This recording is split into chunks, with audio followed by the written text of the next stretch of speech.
Hello, I am Test Drive, and welcome to episode 64 of Project Gotham Racing 2. In this episode, we have one single street race to do at North Khalifa 11.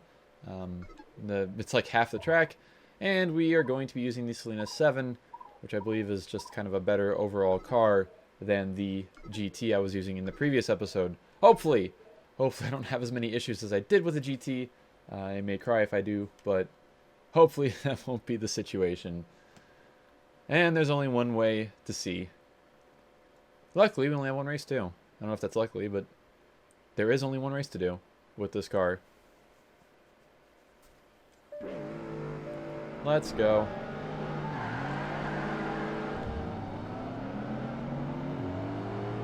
I had a shitload of miles on this car. By shitload, I mean like 500, I think, on my old profile of this game. Something like that. The Enzo I had like 400 or 500 as well, which to like kid me, that was like a lot. I mean, it's still kind of a lot now because, you know, going more than a few, you know, probably like 100 miles in a car in a game that doesn't. Oh, okay. Rip and pepperonis to that GT. Really good. But driving that much in a car in a game that isn't like an endurance race is pretty impressive. Especially for like single player games. Especially with games that have lots of cars too.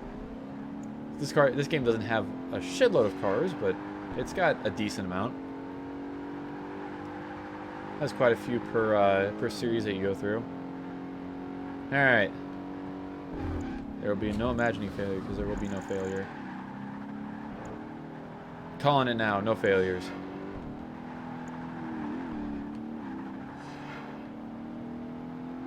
There's like probably 60 or 70 cars in this game, I think, including DLC. Well, that might not be including DLC. Maybe close to 100, but including DLC. Yeah, the 959 is a definite win for the car list. Any game that has a 959 is very winner chicken dinner.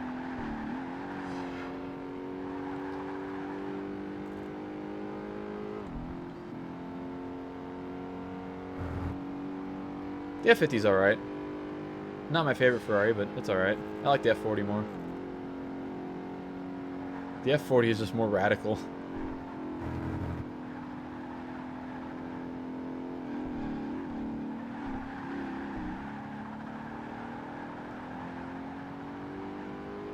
I still love the PGR4 has like a fucking Pontiac Trans Am, the 3rd gen Trans Am, a DeLorean, all kinds of weird slow cars.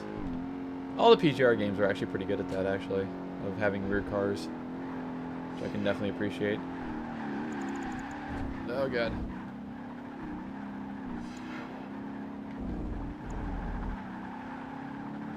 This is what I'm talking about. Way the hell out in front. No competition. The F50 barely has more horsepower. Because I think the F50 is just barely over 500, and the F40 is like 480, I think, 487.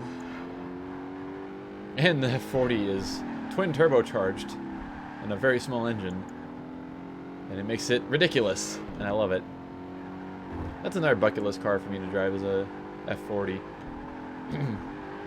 Again, I doubt that'll ever happen. But, I mean, if Doug DeMuro can drive a Ferrari F40, I think anybody can eventually get their hands on a Ferrari F40. Sorry, Doug. Not being mean to you or anything, but you're a very normal person. You're not some kind of crazy rich person. I mean, you kind of are, because, you know, YouTube money exists, but you're not a person who really flaunts your money other than your expensive weird cars that you own.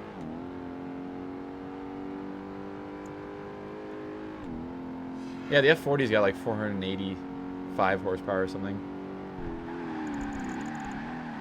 Now, the F50 GT is just ridiculous. As you may remember if you saw my my episode of Forza Motorsport 2 that included it.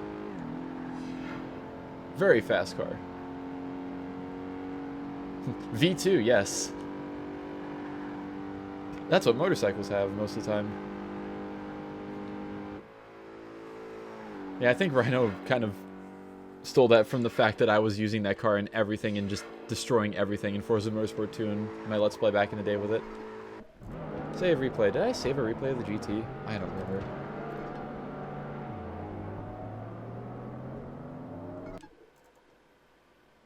Alrighty, so that will conclude this episode of Project Gotham Racing 2. Thank you all so much for watching, and I will see you in the next one.